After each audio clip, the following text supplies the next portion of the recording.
I stared at the wreckage of my haven. Just 20 minutes earlier, this had been a climate-regulated conservation studio in the heart of downtown Seattle, a realm of quietude and exactness, where I revived 18th-century oil masterpieces. Now, it resembled a dumping ground. Cardboard cartons bearing the emblem of a cheap vitamin company were stacked 7 feet tall, obstructing the emergency exits. Styrofoam packing pieces littered the floor like hazardous snowfall. And there, sitting on a $55,000 Persian textile I had spent 4 months to conserving, was my elder sister, Vanessa. She was eating a meatball sandwich, and a dollop of marinara sauce was presently dribbling onto the silk threads. My name is Maya, and I handle delicate objects for living. But as I observed Vanessa wiping her oily fingers on her denim pants and grinning at me, I understood nothing in this space was protected. "Mom gave me permission," Vanessa announced, her mouth stuffed. "She mentioned I required a storage facility for my enterprise, and you weren't utilizing the location anyway, so we relocated here. If you object, contact the authorities." She genuinely laughed, then a brief, conceited sound that resonated off the elevated ceilings. She believed she was invincible. She believed the term family was an enchantment that bestowed her exemption from repercussions. She was mistaken. Drop a comment and let me know where you're listening from and what time it is for you right now. I'd love to know who's part of our community. But here's what you need to understand about my response. I didn't react the way she anticipated. I didn't shout. I didn't cry. I didn't provide her with the gratification of witnessing my heartbeat accelerate, not even by a single pulse. I am a specialist in restoration. My entire profession revolves around rescuing what appears irreparably damaged. I comprehend the chemical composition of 5-century-old pigments. I can distinguish between reversible and irreversible harm with a single glance. And as I stood there, observing my sister's smug expression while she desecrated my life's work, I realized something profound.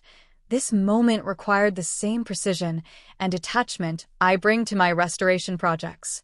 There's a principle in art conservation called minimal intervention. You don't rush in with aggressive solvents and scraping tools. You assess. You document. You formulate a strategy. You execute with surgical precision. The same applied here. Vanessa was anticipating an emotional detonation, tears, accusations, a scene she could twist into evidence of my instability. I refused to provide it. Want to know how I turned the tables on someone who thought family meant immunity? Keep watching, the real game is just beginning. I maintained my silence. I exhibited no tantrum. I denied her the pleasure of observing my anxiety escalate, not even marginally. My vocation demands an unwavering hand. A single tremor can obliterate a masterwork. And presently, my existence was the canvas requiring protection. I am an art conservator. My reality is constructed on chemistry, forbearance, and complete mastery. I operate with solutions that can eliminate pigment or scorch flesh if mismanaged. I comprehend that certain destruction is reversible, but certain decay must be excised entirely. Vanessa represented the decay. She anticipated the eruption. That's the narcissist's playbook. They subsist on your responses. They desire your tears, your screams, your pleas because it confirms their dominance. If I had exploded, she would have portrayed herself as the casualty. She would have telephoned our parents and lamented about her cruel younger sister terrorizing her. She craved fuel. I resolved to provide her with vacancy. I gazed past her at the pandemonium she had generated. My vision surveyed the chamber, recording the harm like an insurance evaluator. The barricaded exits, the food debris near archival substances, the illegitimate commercial operations. This wasn't a familial disagreement anymore. It was a sequence of rental infractions and safety violations. In behavioral science, there exists a strategy called the Stonewall approach. You transform into something as unengaging and inflexible as granite. You present no emotional surface for the destructive individual to grasp. You refrain from disputing. You monitor. You don't justify. You chronicle.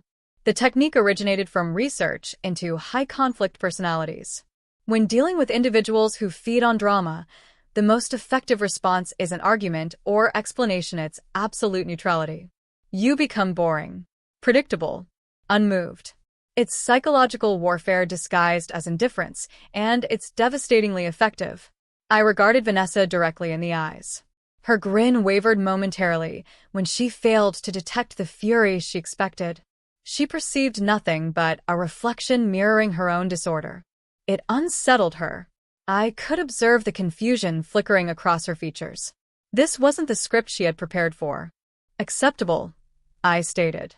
My tone was monotone, stripped of any modulation. Acceptable, she repeated, blinking. Her voice carried a note of uncertainty now. That's it, I confirmed. I rotated and departed through the entrance. I didn't slam it. I secured it with a gentle, conclusive click. Behind me, I could hear her laughing, but it sounded forced now, uncertain. She was probably already composing a message to our mother, declaring victory. She had no comprehension that she had just lost everything. She thought I was retreating to weep. I was actually preparing to dismantle her world legally, systematically, and without shedding a single tear. Stay tuned. To comprehend why I departed, you must understand the meal that transpired 14 days prior. It was a Sunday feast at my parents' residence in the outskirts. The variety of mandatory family assemblage that feels less like dining and more like a captive mediation. I had arrived with positive information. I had recently obtained a commission with a museum in Paris to conserve a compilation of moisture-compromised impressionist portraits. It was the breakthrough of a profession. It necessitated a $325,000 investment to establish a satellite laboratory. But I had a strategy. I would lease my Seattle penthouse.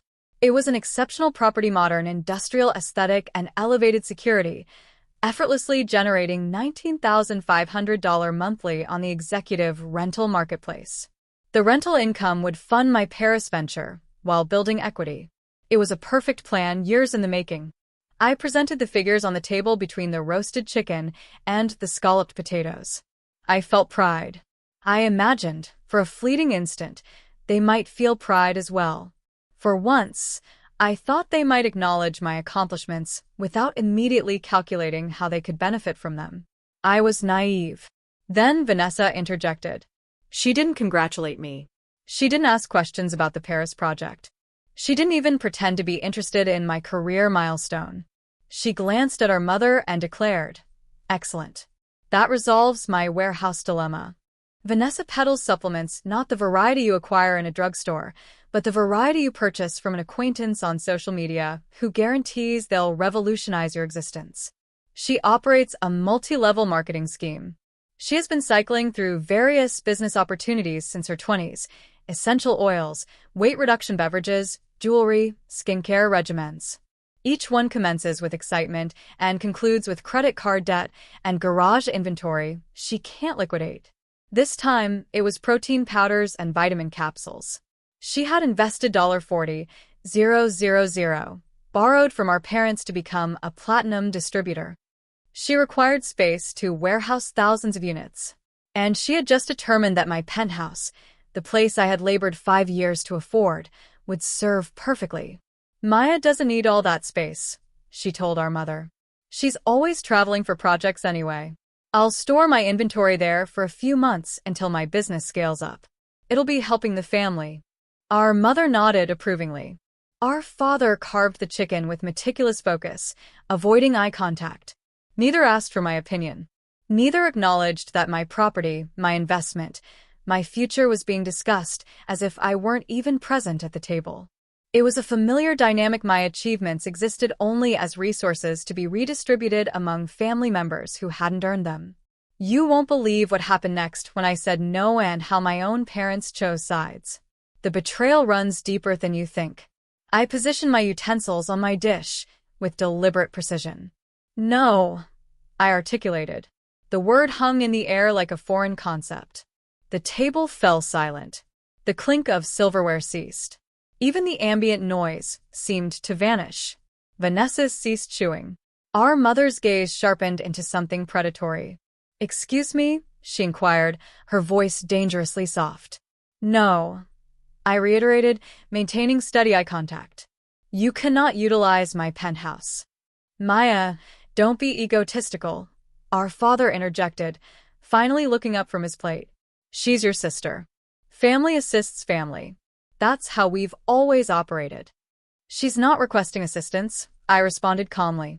She's demanding my property, without consent. That's not assistance. That's exploitation with a family label attached to justify it. Vanessa's countenance transformed crimson. Her eyes watered not with sadness, but with rage at being contradicted. You constantly do this. You believe you're superior because you attended art conservator training and possess some sophisticated career. But family surpasses all that. Family is supposed to mean something. Then allow her to warehouse her merchandise in your basement. I suggested to our parents, my tone reasonable. You have that finished recreation room that's barely used. Perfect for storage. Our mother recoiled, as if I had proposed something obscene. We don't have the capacity. That space is for when the grandchildren visit.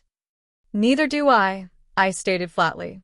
And my space is for my livelihood, which funds itself unlike Vanessa's ventures, which seem to consistently require family bailouts. The silence that followed was suffocating. I had articulated the unspoken reality that everyone knew, but nobody dared acknowledge. Vanessa's business ventures were financial black holes. Our parents had refinanced their house twice to fund her failures. And now they expected me to sacrifice my carefully constructed future to enable another doomed enterprise. You have excessive space, Vanessa protested, her voice rising. You're being vindictive because you're envious I'm constructing something of my own. You can't stand seeing me succeed. I laughed. Not cruelly, genuinely. The absurdity was astonishing. She believed I envied her failing pyramid scheme enterprise. She believed my refusal originated from spite rather than self-preservation. She genuinely couldn't fathom that someone might establish boundaries not from malice, but from basic self-respect. I'm departing, I announced, rising from my chair and folding my napkin. If you exit this residence, don't return, our mother warned, her voice trembling with rage and desperation. We don't need family members who abandon each other when things get difficult. I paused at the entrance, one hand on the doorframe. I turned back to look at them, really look at them. And I recognized something I'd been denying for years. This wasn't love. It was transaction. It was obligation disguised as affection. It was a system where my success existed solely to fund their failures. Is that a genuine boundary? I asked quietly, or merely another manipulation tactic designed to make me comply? She didn't respond. Her jaw worked silently, searching for words that wouldn't come. I departed anyway, the door closing softly behind me with a finality that felt like liberation. The invasion of my home was just the beginning. What I discovered next would force me to make the hardest decision of my life. 2 weeks of silence followed that dinner. No calls. No texts. No apologies. I convinced myself that perhaps they had finally respected my boundary. I should have known better. People who've never respected boundaries don't suddenly start. Then I received the frantic communication from my property agent, Marcus. The corporate tenants I had been negotiating with a French couple relocating for employment had arrived for their final walkthrough. They had fled in horror. When I inquired why, he transmitted me a photograph. That's when I witnessed it. My sanctuary transformed into Vanessa's storage facility. She hadn't asked. She hadn't negotiated. She had simply taken the emergency key our mother possessed and invaded my property like it was her birthright. I didn't telephone Vanessa. I didn't telephone my parents. I didn't waste energy on discussions that would culminate in gaslighting and justifications. Instead, I contacted my attorney, Jennifer Chun, who had handled my business incorporation. Then the Seattle Police Department. Then the building's security supervisor. I documented everything. The barricaded fire exits that was Municipal Code Section 315.2, a serious safety violation. The commercial inventory in a residential zone that was zoning violation under Chapter 23.44. The illegitimate entry using a stolen key that was criminal trespassing under RCW 9A.52. Vanessa believed she was merely borrowing space. The law classified it differently. The law didn't care about family dynamics or emotional manipulation. It cared about facts, and the facts were definitively on my side. Jennifer advised documenting everything before confrontation. So I did. I photographed every angle. I videoed the violations. I compiled rental agreements, property deeds, communication logs. I built a case so airtight that emotion became irrelevant. I arrived at my penthouse with Marcus, 2 uniformed officers, and a locksmith. Vanessa was inside, unpacking another shipment of her vitamin capsules. She appeared surprised to witness me and genuinely astounded to witness the police. "What is this?" she demanded, her voice pitched high with indignation and shock. "This is an eviction," Officer Rodriguez stated, his tone professionally neutral. "You have 20 minutes to remove your personal belongings. Everything else remains as evidence." Evidence? Of what? Vanessa's face cycled through emotions: confusion, fear, anger, desperation. Criminal trespassing, code violations, and potentially theft, depending on what we discovered during our inventory. Vanessa's confidence disintegrated like wet tissue paper. She glanced at me, anticipating what? Sympathy? Rescue? The sister who would fold under family pressure? "Maya, come on. Tell them this is a misunderstanding. I'm your sister. We can work this out between us." I didn't respond. I simply observed as the officers commenced photographing the chaos with methodical precision. I observed as Marcus recorded footage for the insurance claim. I observed as the locksmith started replacing every lock in the penthouse, each metallic click sounding like justice being served. Vanessa began crying, then the variety of theatrical sobs designed to manipulate the performance she'd perfected since childhood. But the officers had witnessed this performance previously, from countless people attempting to evade consequences. They weren't impressed. They had seen real victims. This wasn't that. Just when I thought the worst was over, I discovered something that would turn this from a family dispute into a felony case. Vanessa attempted to remove everything. The officers permitted her to take her personal items, her laptop, her phone, her purse. But the thousands of dollars worth of inventory? That remained. Because the moment she had brought it into my property without authorization, it had become evidence of her crime. Vanessa departed in tears, threatening lawsuits and screaming about family betrayal. "You'll regret this," she shrieked from the hallway. "Mom and Dad will never forgive you. You're destroying this family." I remained silent throughout, because her fury wasn't my concern anymore. Her consequences were her own creation. And I had learned long ago that explaining yourself to people determined to misunderstand you is an exercise in futility. After Vanessa departed, Marcus and I commenced inventorying the destruction more thoroughly. We discovered food waste near my archival materials, grease stains on irreplaceable reference documents, chemical residue on my restored textile supplement powders that had somehow contaminated a 17th century tapestry I'd spent 8 months conserving, structural damage from the improperly stacked cartons, actual cracks in my hardwood floors from the weight. The damage exceeded anything I'd initially observed. But then Marcus discovered something else. Something that transformed this from a civil matter into a criminal case that would permanently alter Vanessa's life. "Maya," he summoned from the adjoining chamber, his voice tight with controlled anger. "You need to observe this immediately." I followed him into what had been my reading area, a quiet space with custom-built shelving and optimal natural lighting. The custom-built bookshelves were vacant. My collection of antique art volumes, some worth thousands of dollars, had vanished. So had the pair of 19th century chairs I had acquired at auction, museum quality pieces I'd been restoring for a private collector. The Persian rug replaceable showed permanent damage from food stains and chemical burns.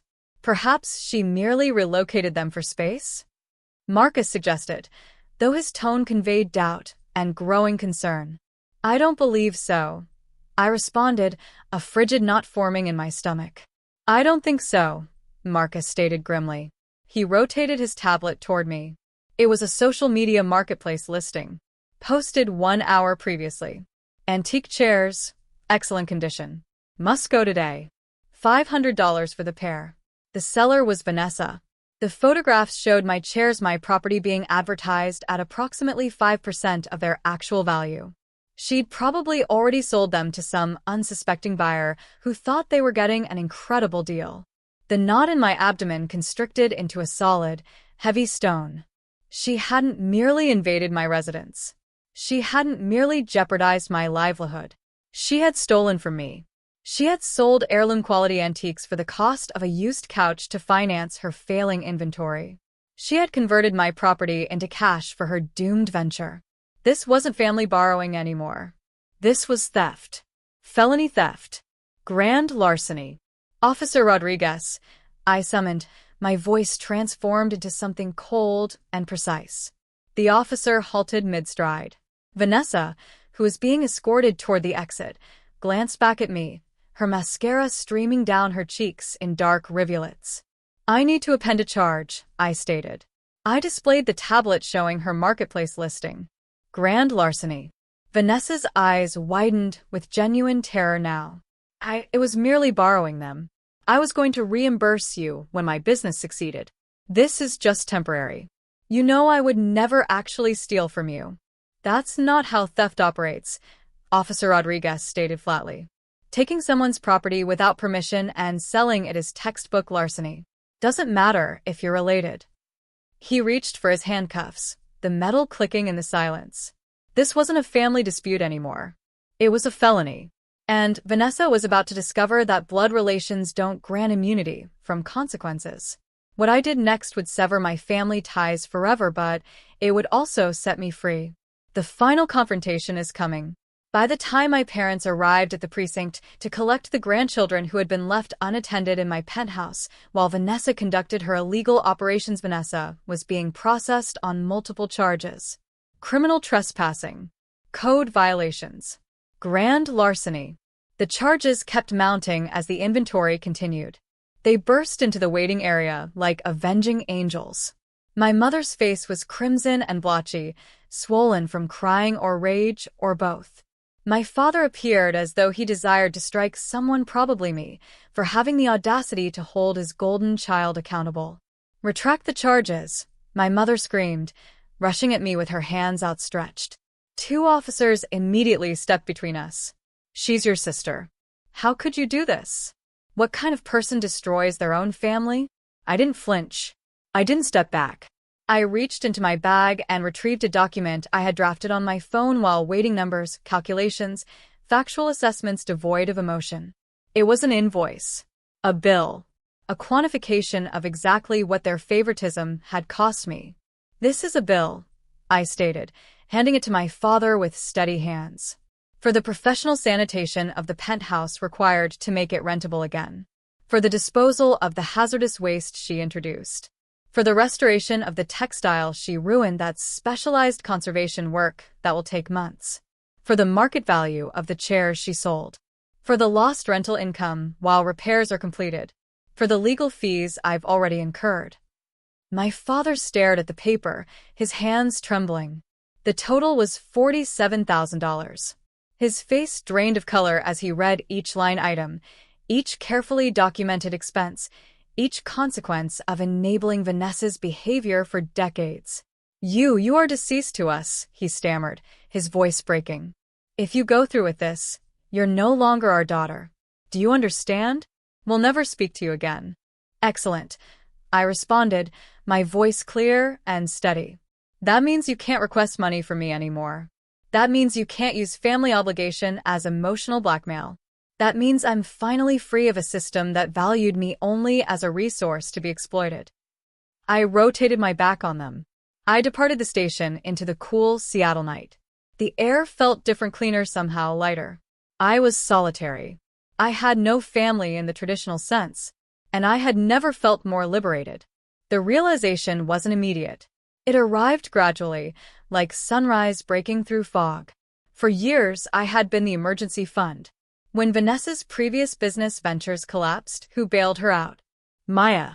When our parents required a new roof, who provided the loan they never repaid? Maya. When family gatherings required expensive gifts, who exceeded everyone's expectations? Maya. When Vanessa's car broke down, Needed dental work. Couldn't make rent always, Maya. I was the dependable one. The successful one.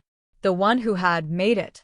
And, in their perspective, that made me the permanent ATM, the family insurance policy, the solution to every problem they created for themselves. But success isn't luck. It's discipline. It's showing up daily.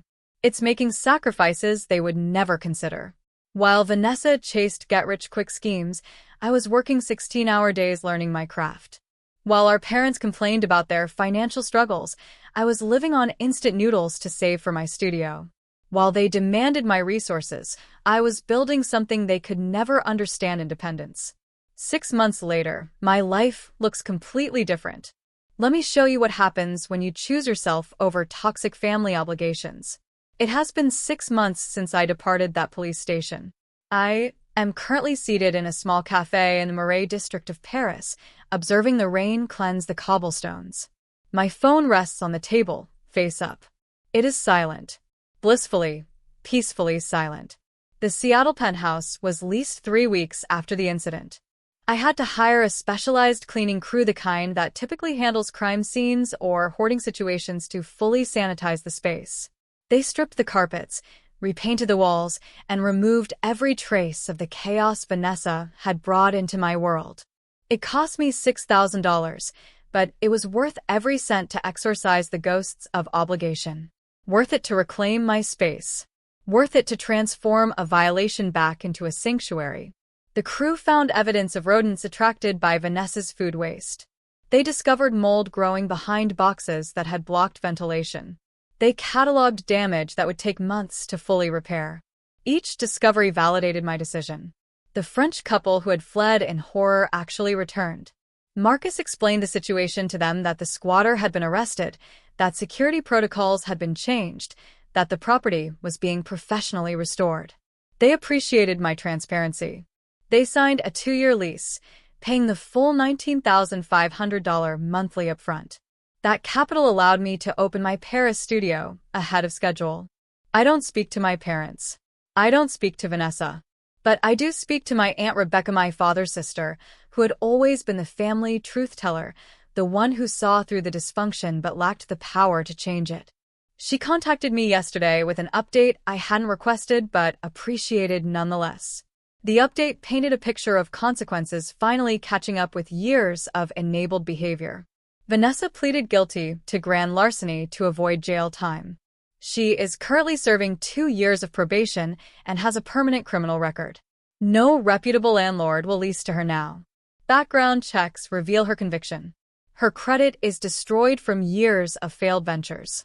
Her brand collapsed the moment the mugshot went public. Turns out people don't want to buy wellness products from someone arrested for theft. She is living in my parents' basement with her 3 children. The irony is profound. She demanded my space and ended up losing her own. Her husband left 6 weeks after her arrest.